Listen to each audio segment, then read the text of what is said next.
dalal biñ lay dalal tey ci xew-xew bi nga xam ne moo xew diggante Ukraine ak Russie. Bon, ma première question mooy lan nga ñu mën a wax ci jàngat boobu. Bon, xam naa ne soo mënoon a ñëw ci rappel historique yi dina am solo. Oui, mais merci Aldiouma, maa ngi lay nuyu di nuyuwaale également mon frère Cissé bi bokk ci discussion bi maa ngi nuyu sa followers yëpp ñi nga xam ne ñu ngi sur plateforme bi vraiment di leen ñaanal jàmm di ñaan yal na yàlla def jàmm ci àddina bi yëpp parce que comme niñ koy waxee rek jàmm ci la lépp xaj. Bon, pour ñëw ci sa question bi a priori li ma bëggoon a fàttali loo xam ni bon képp koo xam ne tey yaa ngi dund les événements là war nga ci bàyyi xel bu baax mooy dafa am deux camps et deux visions du monde qui s'opposent parce que benn vision bi nga xam ni moom la OTAN incarné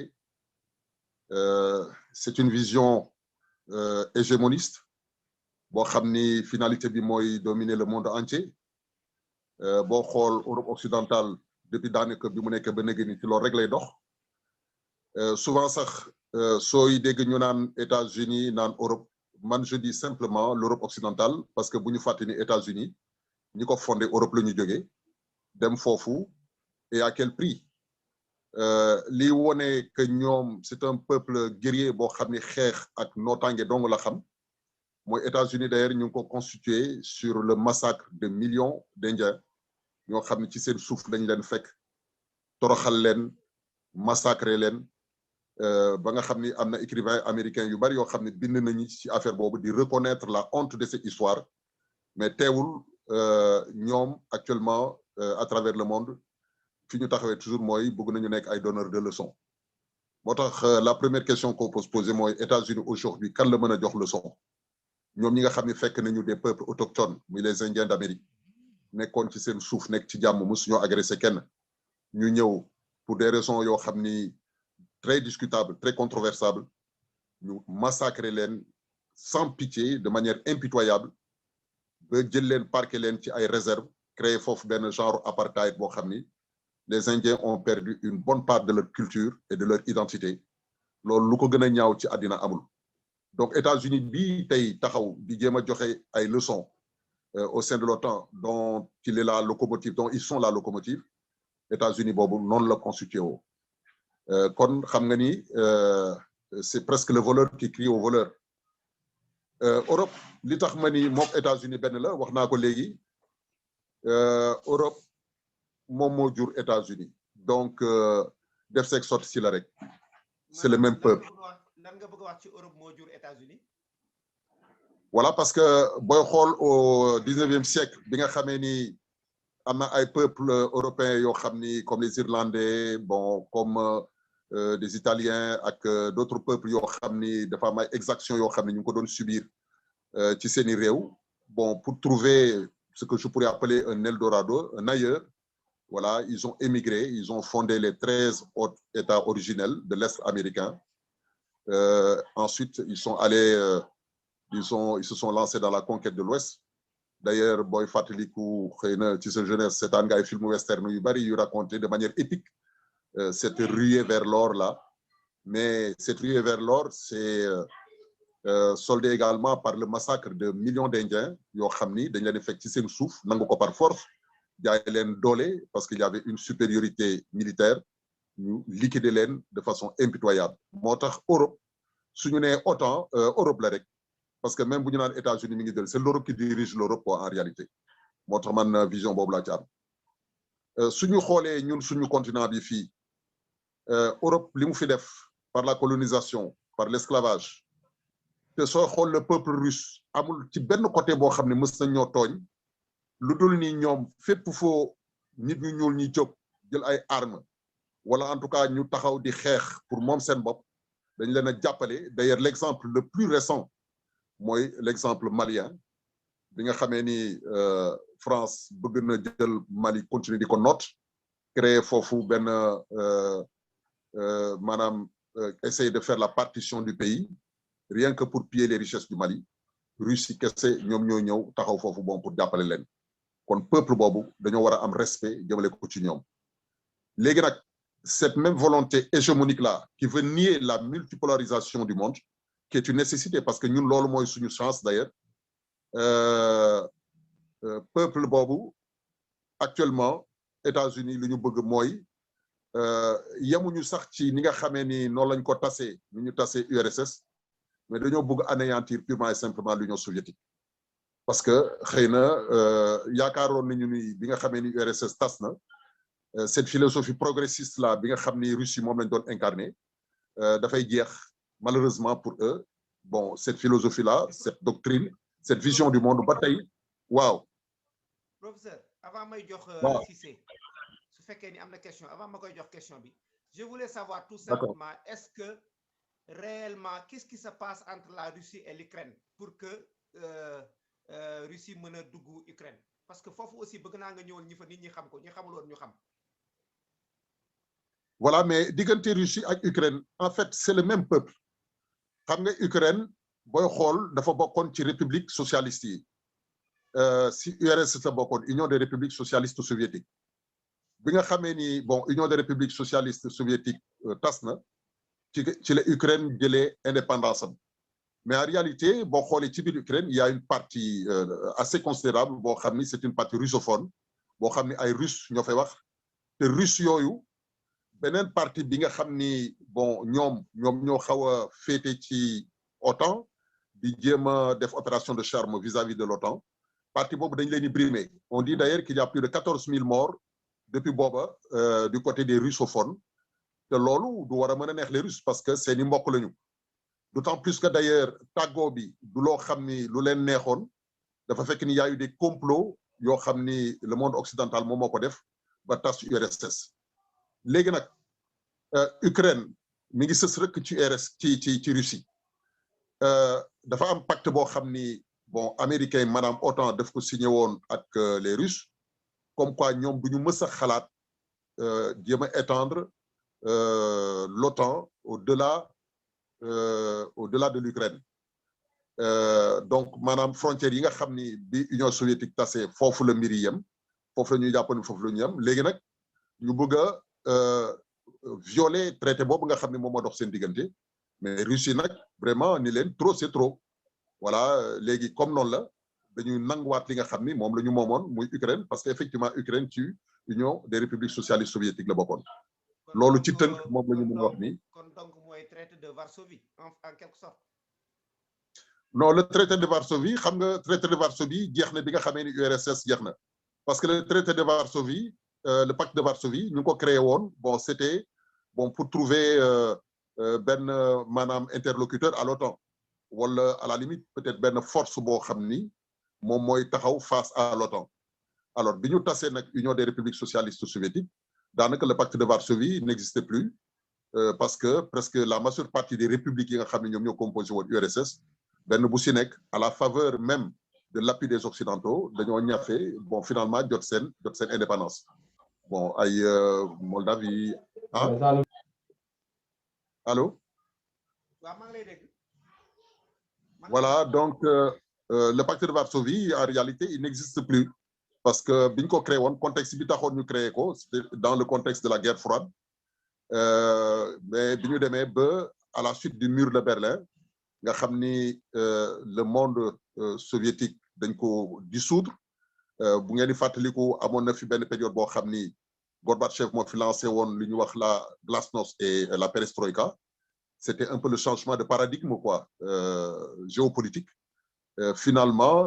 voilà le résultat on le sait l'Union des républiques socialistes soviétiques dafa tasaaroo pays yi nga xam ni ñoom ñoo ko constitué woon bon nekkoon benn bloc face à l'OTAN pays yooyu yëpp ñu ci bari dañoo jot seen indépendance mu des la Russie originelle voilà donc pacte de Varsovie boobu en réalité bon il n'avait plus sa raison d'être. Merci donc salaamaaleykum Adjuma salaamaaleykum Adjuma maa ngi lay fay bëggoon naa xam fan nga nekk aussi quoi di nuyu sa gan professeur man maa ngi nekk ba France quoi yaa ngi maa ngi France ci Normandie bi quoi ok bon léegi par rapport ak li professeur wax lan moo ci sa xalaat. d'accord dafa am ay questions yu ma bëggoon a laaj professeur sax ci lim développé noonu. ok macha allah quoi kon professeur suñ première laaj mooy ndax Russie taxawaay bii mu taxaw nii est-ce que bettu américains yi ak européens yi wala déet.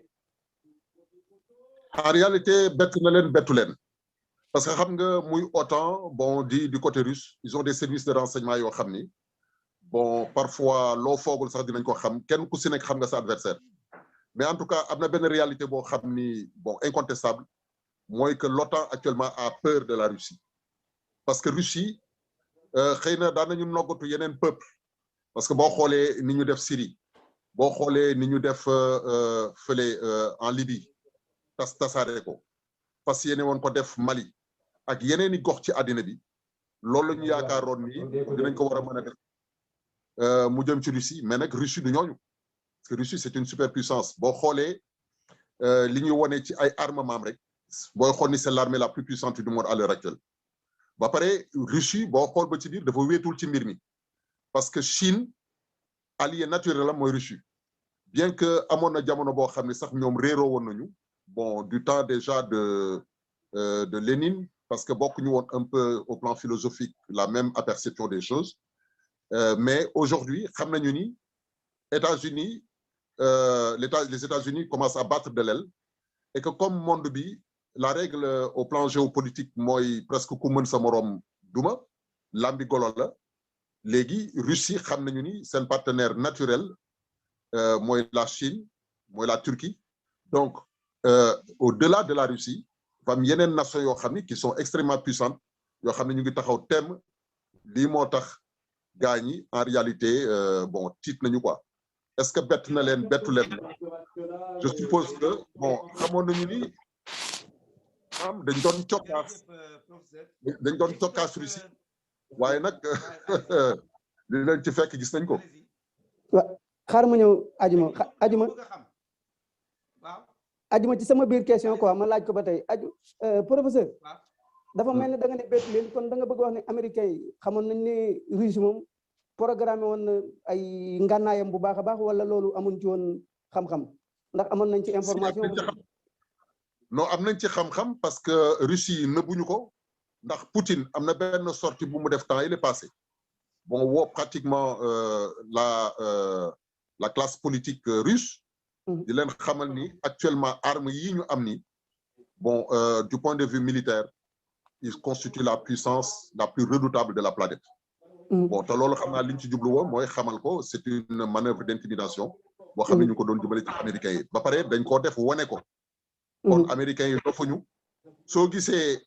bi nga xamee ni affaire bi am na bi ñu demandé les américains ndax dañ fay envoyer ay troupes ñu ni non non seeni troupes du dem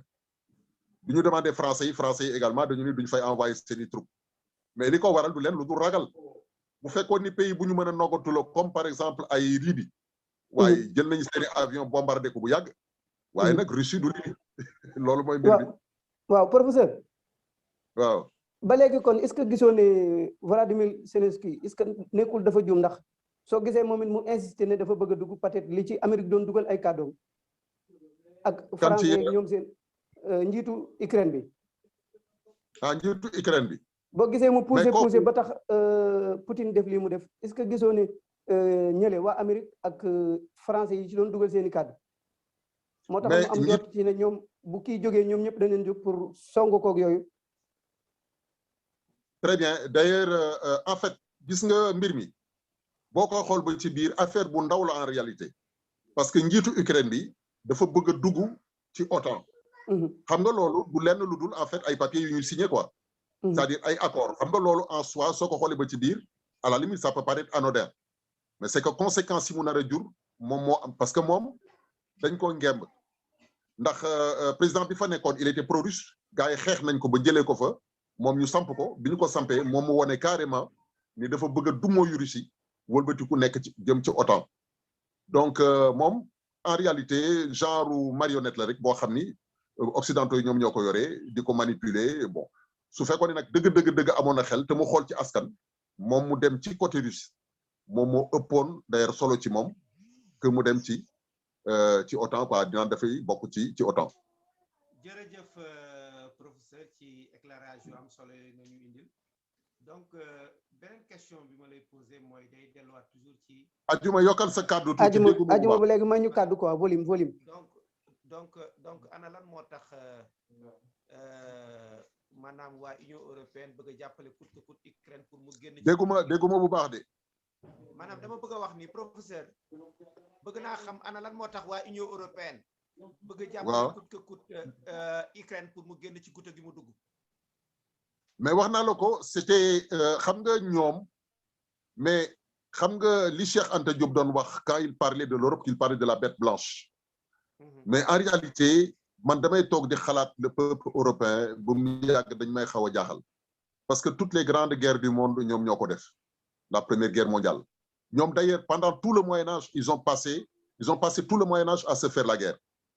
Voilà, tout le Moyen-Âge a été jalonné par des guerres, soit c'est les Français contre les Anglais, c'est les Français contre les Allemands contre les Anglais. Donc, ñoom xeex rek la ñu xam. Am na ñu koy expliquer de vue anthropologique. Dañu ni bon, comme c'est des territoires qui sont très restreints, bon, territoires parfois montagneux, la lutte, bon, pour, disons, la terre devient presque un impératif catégorique, quoi. Alors, loolu daf leen pousser ba, ça a créé progressivement au fil du temps une identité boulimique boo xam ni qui fait que ñoom fu ñu gis suuf rek jàpp ni ñoom ñoo ko war a moom. Et c'est ce qui est d'ailleurs leur expansionnisme, bon, pratiquement du 18e durant tout le 19e siècle, bi ñu jógee seeni suuf ñëw ni dañuy occuper par exemple des terres comme celle de l'Afrique, jóge fi dem Orient, Extrême Orient, jéem a conquérir Amérique du Sud, Amérique du Nord. Donc c'est un peuple conquérant, comme ni ma ko waxee ñu expliqué au plan anthropologique nii, c'est de manière atavique, quoi, c'est-à-dire héréditaire, qu'ils ont ce goût effréné et presque insatiable, bon, pour plus de conquête, pour plus de pouvoir. Alors, ñooñu noonu occidental boobu, mais duñu mën a jàppale lu dul Ukraine parce que li ñu bëgg mooy dans leur désir d'élargir le champ de l'OTAN, suñu amee Ukraine avec toutes les richesses de ce pays-là, déjà ça leur donne encore beaucoup plus de force. Ba pare ci la ñu gën a mën a union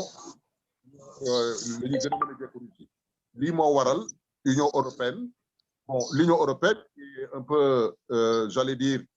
l'autre versant un peu de l'OTAN, parce qu'on a, je n'ai pas de doute entre les États-Unis et l'Europe, parce que c'est toujours le même peuple, c'est la même histoire à peu près. Donc, loolu mooy mën a expliquer ñoom ñu mën a nekk du côté de l'Ukraine plutôt que du côté de la Russie. Hein. Le contraire serait quand même tout à fait étonnant. Jërëjëf professeur, vraiment ci leeral yu am solo yooyu nga ñu indil. Donc damay lay laaj professeur est-ce que li tey par exemple Russie di def nii tey est-ce que jàpp nga ni tey moom mooy solution bi parce que actuellement il y a beaucoup de morts et puis c'est loo xam ne du lu normal du lu jaadu ah nga xam mais attention attention Aldiouma damay ragal ñu nekk victime de la presse occidentale. Boo seetloo en fait tous les médias mainstream là actuellement ñu ngi développé benn campagne disons russophobe là pour fexe pousser monde bi ñu discréditer la Russie, bon, di présenter ku mel ni Poutine comme un diable. Et la réalité sur ce terrain là bala ñu ko doon xam dëggantaan ñu am peut-être la version russe et la version des Occidentaux, parce que tout le monde sait que la version des Occidentaux, je vous parlais de l'OTAN, lu nekk moom c'est une version dépréciative vis-à-vis de la Russie. Li ñuy chercher toujours mooy jéem a fexe présenter la Russie sous des dehors extrêmement macabre, extrêmement sombre, alors que peut-être sur le terrain, la réalité est autre. Moo tax il ne faut pas que nous soyons victimes de cette presse-là, qui est en train de nous submerger avec des images, avec des atrocités, yoo xam ni à la limite gis nañu quoi ñoom leur pouvoir de fabrication, j'allais dire de l'opinion. Donc foofu nañ ci tey parce que xamuñu exactement ce qui se passe. On peut même nous montrer des images de bombardement, alors qu'en réalité, il n'en est rien pour le moment. Moo tax ma ni foofu nañ ci tey bu baax a baax parce que c'est ñun malheureusement on est victime ay ñu ci bari RFI la ñuy déglu RFI xam nañu mooy lan mooy seen doctrine France 24 et cetera. Oui. jërëjëf ci maanaam position yu leer yooyu nga indi vraiment ñu ciy kontaan lool. li ci des mooy xam naa ne dégg bi xaw na jafe mais li ci des mooy li xew en Ukraine actuellement nii. Man je trouve que en fait d'après la presse nationale, la presse internationale, ce qui se passe là-bas. Gis nañ ni tey ñi fa dee wala di fa yàqule bari na. Gis nañu aussi daw làqu yi aussi ñoo ngay génn réew ma di daw di làqu ji ay Pologne ay yeneen réew yi. Mais loolu aussi, est-ce que lu normal en fait? Mais man je reviens sur les réserves yi ma waxoon léegi rek ajuma. Xam nga Occident dañoo taxaw temm pour yàq deru Russie. Ok. Bon moo tax xam nga li ñu wax naan bon ku sa wujju di sëlëm doo set doo maanaam tu vois ce que je veux dire. Actuellement presse bi nga xam ni mais on déploie des trésors d'ingéniosité bon pour amener la population mondiale à discréditer la Russie. Moo tax man il faut que ñu tey ci image yooyu ñu ñuy woon su fekkoon ni amoon nañu possibilité am exactement en fait la version russe wala par exemple une version venue d'autres médias yoo xam ne plus indépendants man j'aurais pu peut-être accréditer la thèse bon d'une agression peut-être de grande envergure boo xam ni avec toutes les conséquences yi nga xam ni. Mais est-ce que devons-nous pas en fait condamner les morts, par exemple ceux qui sont morts là-bas, les civils, les femmes, les enfants en quelque sorte, est-ce que ñooñu aussi est-ce que mbir mi c'est normal ci ñoom? Man je trouve que loolu c'est non attention, c'est-à-dire suñu suivre logique boobu mais on tombe dans l'événementialisme quoi, c'est-à-dire on est victime un peu je dirais de l'instant. Mais gis nañ fi tout récemment en Libye. Mais ce qu'ils ont fait, ils ont cassé un pays en, je ne sais pas, ils ont massacré un peuple. Ils ont fait tomber un régime boo xam ni aujourd'hui li nga xam ni moo xawoon Libye su ñu la koy expliquer ni Kadhafi yore woon réew moom ak ni nga xam ne Libyens yi noonu la ñu ñàkkee woon ay coono mais ci nga xam ni franchement ñoom defkat lu bon la ñu quoi. Tey ñii ñu jéem a présenter di wane ni Russie dañu kii mais ñoom ils ont fait pire à travers l'histoire. Ils sont prêts, ils n'ont pas encore abandonné, ils sont en train de faire encore pire. Et d'ailleurs, li nga xam ne tey ñoom ñu ngi koy kaas ci Russie bu fekkee ni am na en réalité comme ñoom ni ñu koy waxee ëllëg bis bu ñu demoon ba nga xam ne Ukraine dugg na OTAN mais un jour il faut pas s'étonner que ak ñu ne la bon gars yi jékki-jékki nañu attaquer Russie d'une façon ou d'une autre parce que nañ ko jékku au plan stratégique. Alors loolu moo tax ma ni man je suis très prudent par rapport à toute cette campagne médiatique. Parce que loolu quoi nous sommes souvent les dindons de la farce dañuy présenter les choses là sous des jours yoo xam ne qui sont très différents de la réalité alors que bon ba pare ñoom en réalité ñun Europe occidentale c'est pas à eux de nous donner des leçons et puis c'est pas à eux de nous dire fan la ñuy war a xool ñun quoi parce que ñoom suñuy noonu la ñu la preuve Mali mu ngi nii bëgg a jot boppam ñu ne ko doo jot sa bopp bon Guinée kazalika su may wax ñoo xam ne ce sont des voisins directs. Ba pare jël nag des imposteurs locaux formé leen comme genre ñoom ay Alassane Ouattara yi comme genre ñoom ay Macky Sall jël leen c'est des imposteurs locaux nekkal leen fii bon di leen doxal mission bi nga xam ni bon ce n'est d'autre qu'une mission hégémoniste quoi. Alors moo tax ma ni ñun suñu intérêt mooy d'ailleurs nekk du côté de la Russie ñun mësuñoo def lu bon lu dul mës a taxaw fépp foo xam ni nit ku ñuul fii sur le continent africain jóg na pour dagg bu mu yàgg Russie dañoo taxaw pour jàppale leen. Laajuñu ci dara mais loolu déjà man j'admire le peuple russe j'ignore nag quels sont les soubassements profonds quoi qui ont fait que Poutine jékki-jékki doxalee noonu parce que am na ay raisons yoo xam ni peut-être ñun duñ ko mës a xam mais li ma mën a jàpp mooy ñun dans cette histoire là dans ce bras de fer entre l'OTAN et la Russie ñun peuple noir li ñu war mooy ñu nekk du côté de celui qui nous a toujours aidé celui qui a toujours été bon de notre côté bi nga xamee ni suñu bët xonk na quoi. mais professeur ci kontaanaat lool maa ngi nuyu de passage soxna Oumou Dem parce que moom it moo ngi doog a dugg si Oumou ñoo ngi lay nuyu ajuma ndeysaan son bi rek xam naa ne mooy xaw a yàq ci quoi voilà ñoo ngi lay soxna Oumou Dem ñoo ngi lay nuyu bu baax bon donc beneen question bi ma lay poser mooy professeur guerre bi tey nga xam ne moo nekk ci diggante Ukraine ak Russie lan moo ci intérêt Afrique en fait. Mais je l'ai expliqué tout à l'heure parce que xam nga les Occidentaux ce qu'ils veulent c'est imposer un monde unipolaire. D'ailleurs booy fàttaliku xam nga am na un grand idéologue qu'on appelle Fukuyama. Il y a quelques années il a produit un ouvrage intitulé La fin de l'histoire. Bon en substance li mu bëgg a wax ci livre boobu li mu ci waxoon heureusement d'ailleurs qu'il s'est déjugé par la suite parce que daf ko wax ba pare bi mu demee ba ci biir il s'est rendu compte que en réalité c'est une grosse bourde mais ci livre boobu li mu ci tënk mooy la civilisation occidentale c'est peut-être le projet ultime bi nga xam ni moom la nit war a mën a am ci suuf on peut maanaam en somme la société libérale est indépassable du point de vue doctrinal que quelle que soit l'évolution du monde mënuñu dépasser en fait disons le projet ou l'offre de la société libérale c'est ça en substance qu'il dit dans bon le livre a fait à l'époque beaucoup de bruit mais ça c'est faux parce que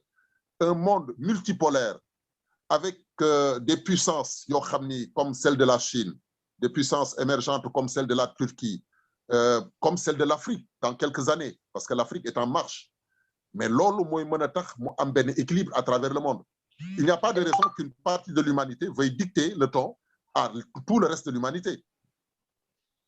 boo xoolee l'histoire de l'humanité est jalonnée par des guerres par des violences de toutes sortes te benn boo ci gëstu rek da ngay gis ni ce sont les occidentaux qui sont derrière d'ailleurs boo xoolee ba ci biir l'OTAN a été créé parce qu'à la fin de la première guerre mondiale xam nga dañu créé woon la société des nations mais bi ñu créé cette société des nations pour te dire que c'est un peuple de belligérants c'est un peuple belliciste boo xam ni guerre ak histoire rek la ñu bëgg bi ñu créé SDN quelques années plus tard xoolal dig 1900 première guerre mi ngi jeex 1918 première deuxième guerre mondiale mi ngi commencé 1939 donc environ 20 ans plus tard ñu nekkaat ensuite dans un conflit mondial xoolal ku mel ni un personnage aussi atroce aussi j'allais dire démoniaque que Hitler war a mën a feeñ dans leur peuple ak li mu def yëpp ci lu ñaaw ci nga xam ni te ñi mu doon rey juifs yi ak ñi mu doon l'extermination des juifs pourtant les juifs sont de race blanche comme eux pour te dire que ñoom dafa am mbon gu nekk ci ñoom joo xam ni ni ma ko waxee c'est atavique c'est héréditaire bon les anthropologues ñu ngi koy expliquer de plusieurs manières bon ça c'est pas l'objet de notre discussion mais en tout cas li ñu seetlu mooy l'histoire du monde est jalonnée par trop de violence te derrière cette violence là il y a toujours l'Europe occidentale donc ñoom bi nga xam ni Fukuyama wax na affaire boobu noonu mais loolu daf leen a gën a galvaniser tey li doon am ci temps wu colonisation li doon am ci temps wu esclavage booy seet ba ci biir parce que ba nëgë ni si moom moo am ñun en réalité peut-être on a des semblants de liberté on a des pseudo-indépendances yoo xam ni on donne l'impression d'être libre nous faisons semblant d'être libre mais en réalité nous ne le sommes pas parce que boo amul liberté politique amuloo liberté économique yow saa yu un dirigeant boo xam ni jóg na pour donner le change pour essayer de changer de repostuler les choses dans le bon sens seen benn xalaat amul benn xalaat bu ñu am lu dul éliminer ko physiquement mais un peuple pareil tey mën nañu jox leçon au reste de l'humanité naan Russie mësuñoo def lu ni mel xoolal seen histoire de bout en bout amul benn peuple boo xam ne jóg nañu laa noot ci nii wala ci naa au contraire fépp fu ñuy noot peuple dañ faa dem taxaw jàpp leen nga gis am na d'ailleurs benn photo boo xam ne mi ngi circuler à travers nen la ñu wone Poutine je crois que su ma juumul c'était en Angola il était très jeune il était âgé d'environ 25 ans nekk parmi les combattants ànd ak ñoom avec tous les risques bon yi nga xam ni moom mais loolu c'est ça qui est magnifique c'est-à-dire il faut être du côté du juste quoi il faut être du côté de ceux qui veulent la justice internationale mais ñi nga xam ni ñoom seen projet yi pour mooy dominer le monde entier soumettre le monde entier à des intérêts oligarchiques mais loolu moo tax man je vois mal un Africain aujourd'hui bu xam histoire du continent xam histoire suñu relation ak Russie xam histoire suñu relation ak OTAN ak nu mu tudd ci les occidentaux ngay am sax benn ombre d'hésitation naan da ngay war a approuver bon cette campagne médiatique là extrêmement dépréciative bi nga xam ni occidentaux yi ñu ngi koy mener à l'heure actuelle. merci professeur mais dans tout ça ban jàngat nga ñuy defal ci maanaam Nations Unies en fait maanaam waa Nations Unies aussi ban rôle la ñu war a am ban taxawaay la ñu war a am ci situation bi nga xam ne moo xew ni diggante Ukraine ak Russie. mais les Nations Unies ne joueront aucun rôle Nations Unies ñoom ci seen bopp bi ñuy yàq Libye mais ñoom ñoo joxe le feu vert ce qui se passe en Syrie c'est pratiquement les Nations Unies xoolal israéliens yi li ñuy wan palestiniens yi c'est les Nations Unies c'est je ne sais pas sous le regard j'allais dire impassible quoi des États-Unis des Nations Unies benn c'est un machin boo xam ni bon américains yi ak européens yi ñoom ñoo ko yore ñoom ñoo koy dominer bu ko utiliser comme ça mu nekk un faire valoir boo xam ni suñu bëggee def ay seen yëf yu bon boo ñu mën am benn caution peut-être morale, quoi, comme ça, ben genre légitimité. On n'a rien à attendre des Nations Unies. Bien. Mandat li ma gis ba gis mooy Russie ñu am fula lañu ñu am fayda lañu. Voilà. Te ñooñu ñooy suñu partenaires naturels, ce sont nos alliés naturels. Nous qui avons été les bannis de l'humanité, nous qui n'avons jamais été des locomotives, seulement des wagons de l'humanité. Ñu taxaw pour génne ñu ci situation boobu. L'exemple le plus patent mooy Mali gi.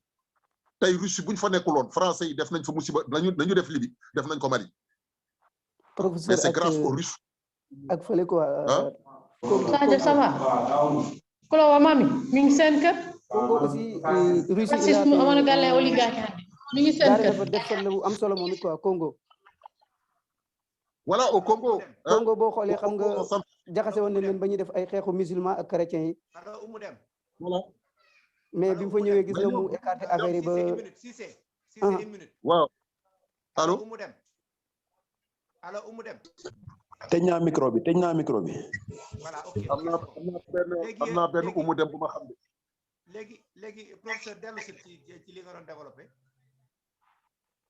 Voilà non li ma doon wax rek mooy que ñun naturellement nous les peuples bon qui avons été brimés quoi à travers l'histoire je crois que suñu xoolee Russie bi nga xam ne mësuñoo def dara lu bon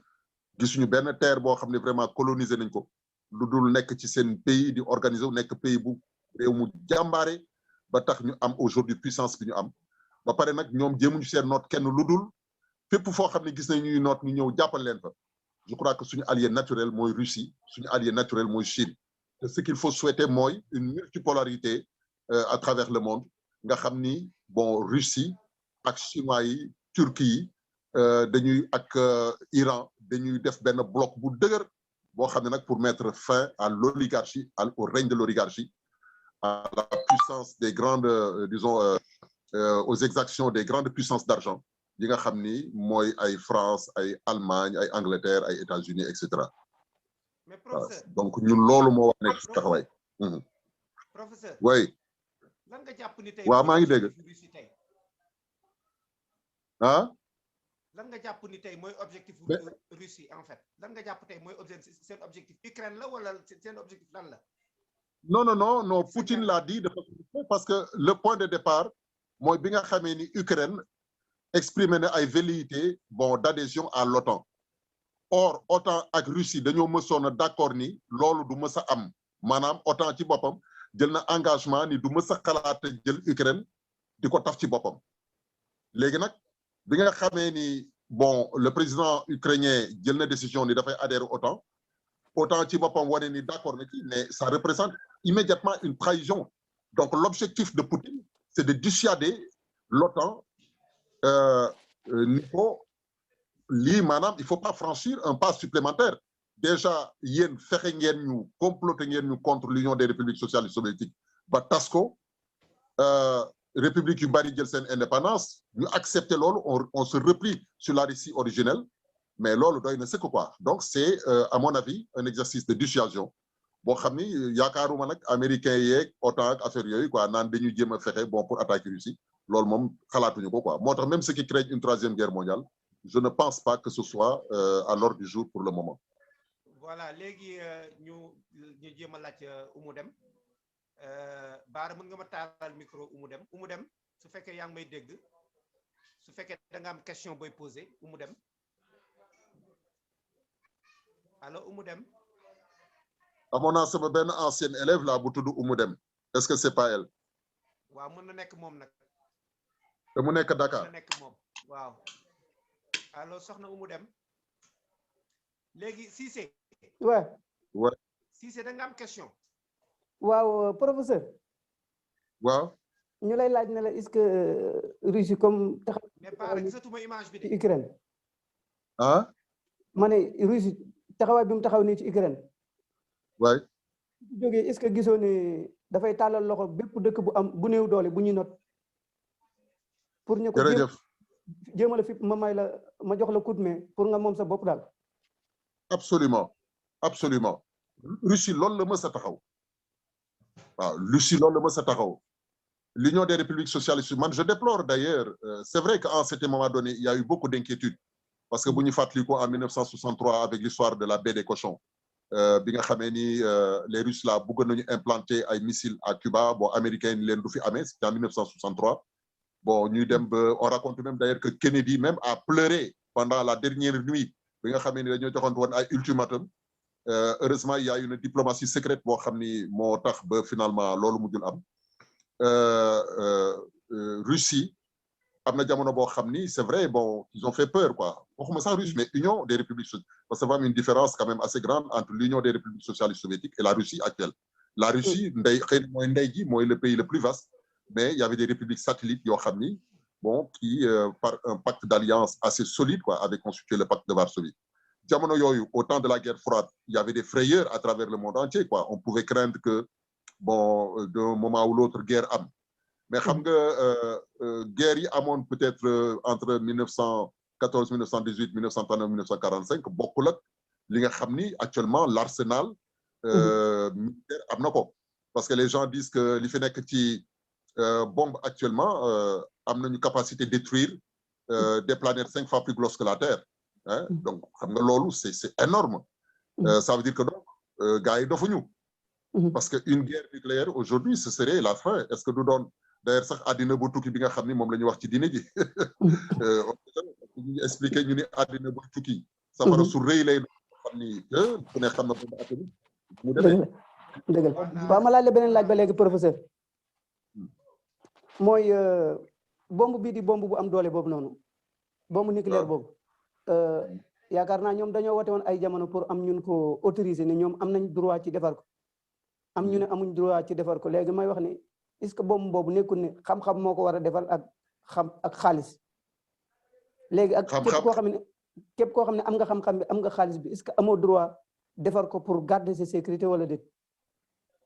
xam nga nag loolu moo lay wan caay-caayu disons occidentaux yi maanaam daal ñoo xam ne ñu question la Cissé waaw moom vraiment beneen question la quoi kooku moom c'est trop stratégique même xam naa ne nañ yem ci guerre bi rek nañ yem ci Ukraine Russie bi rek mais c'est intéressant mi ngi ci biir guerre bi ajuma ok xam nga lu muy révélé Poutine kenn songu même man de gisatuma leen xaw ma lan la nag gisatoo ñu ngi ci demoon ok oui daanaka discussion bi yëpp man gisuma la waaw mais li mu wax ci allo maa ngi lay dégg maa ngi lay dégg professeur voilà li mu wax ci bombe boobu noonu en fait effectivement xam-xam la laajte quoi parce que xam nga il faut jamais oublier que les premières bombes atomiques c'était des bombes à fission c'est-à-dire on avait réussi à faire la fission de l'atome parce que ni ko Einstein waxee woon la fission de l'atome bon développe des quantités inimaginables d'énergie quoi donc c'est ça un peu le principe de la bombe atomique moom la ñuy wax la bombe à fission mais aujourd'hui xarañte ak xalaat dem na ba on a créé maintenant disons un procédé de fusion de deux atomes et d'après les scientifiques boobu moo gën a dangereux encore les bombes à fusion moo gën a dangereux les bombes à fission donc arme la boo xam ne c'est une arme redoutable léegi nag arme redoutable boobu occidentaux yi nee na ñoom rek ñoom ñoo am sañ-sañu yore ko voilà beneen pays bu mu mënti doon may ñu la nga am arme boobu d'ailleurs loolu moo nekk problème diggante États-Unis ak Iran moo nekk booy xool même bi ñuy attaqué Irak aussi bokkoon na ci prétexte yi ni Irak dafa yore des armes de destruction massive quoi bon fekk ni d'ailleurs ndekete loolu lépp bi Colin Powell di wax en réalité il a fait la honte des États-Unis puisque dara nekk ci woon dëgg quoi bi ñu demee ba ci biir gëstu nañu ni Irak loolu yoru ko woon bon booy xool Corée du Nord également ñoom il paraît que am nañu seen bombe atomique moo tax booy seet ñi ñuy noggatu mooy ñi nga xam ne amuñu arme parce que tey Iran su fekkoon ne amul woon l'arme atomique li wóor boo wóor mooy OTAN bon warax nañ ko bu yàgg quoi ils en ont touché moo tax c'est une bombe boo xam ni bon pays bu ko am vraiment c'est une dissuasion suffisante pour toutes les forces agressives yi nga xam ni bon qui peuvent venir de l'étranger léegi nag la question mooy su ko xoolee d'un point de vue philosophique bon il ne sert à rien de fabriquer des bombes parce que le rêve des humains véritables de ceux qui n'ont absolument aucun côté monstrueux quoi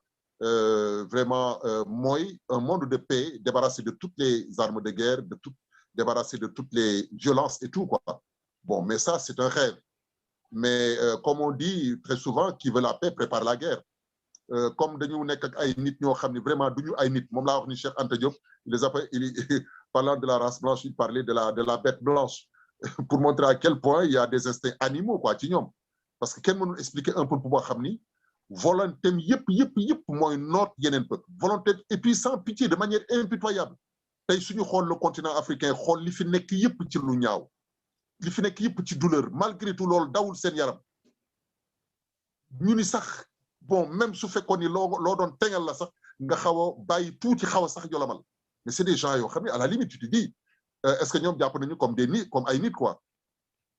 il faut jamais oublier la philosophie de boo liree Mein Kampf de Hitler ci ngay xam ni y a une bête blanche boo xam ni dañ ko war a xeex wala en tout cas li nekk ci moom ñu xeex ko ba mu deñ ñu won ko ni ko àddina bi jàmm ci la lépp xaj et que les pays peuvent vraiment vivre dans la paix, commercer de manière équitable, gagnant-gagnant, bon, sans que vraiment il n'y ait de vagues quoi. Mais ñoom dafa mel ni am na daal rapu ne ci ñoom woo xam ni moo leen di yëngal saa su ne xam nga wax naa ko sànq ni ils ont passé tout le Moyen-Âge et presque l'Antiquité à se faire la guerre. Xoolal les guerres puniques, les guerres entre les Romains et les Grecs. Mais ñoom guerre rek la ñu xam xeex rek te xeex bi li ñu ci jublu yëpp mooy accaparer les terres appartenant à autrui. Alors ñooñu dafa laaj vraiment gis nga ONU su doon jouer rôle am dëgg waroon nañu développer toute une littérature dissuasive là qui montrerait à ces pays-là mais qui a quand même des alternatives plus positives quoi. Bon xool soxna Oumou Dem est-ce que moo ngi en ligne Oumou Dem bon kon xam naa ne dañuy tàggatoo léegi li ci des mooy vraiment ñoo ngi remercier professeur bu baax a baax ci dalal bi ñu ko doon dalal di remercier aussi Mohamed Lamine Bara Diop di remercier aussi Cissé Normandie en France vraiment di ñaan yàlla aussi je prie pour que la paix revienne entre la Russie et l'Ukraine fi jàmm am fépp moom la ñuy ñaan yàlla parce que jàmm foofu mooy jàmm fii mooy jàmm foofu kon dañuy ñaan yàlla dafa ñu jàmm vraiment professeur di la sant bu baax di la gërëm yàlla na yàlla barkeel xam-xam bi merci beaucoup.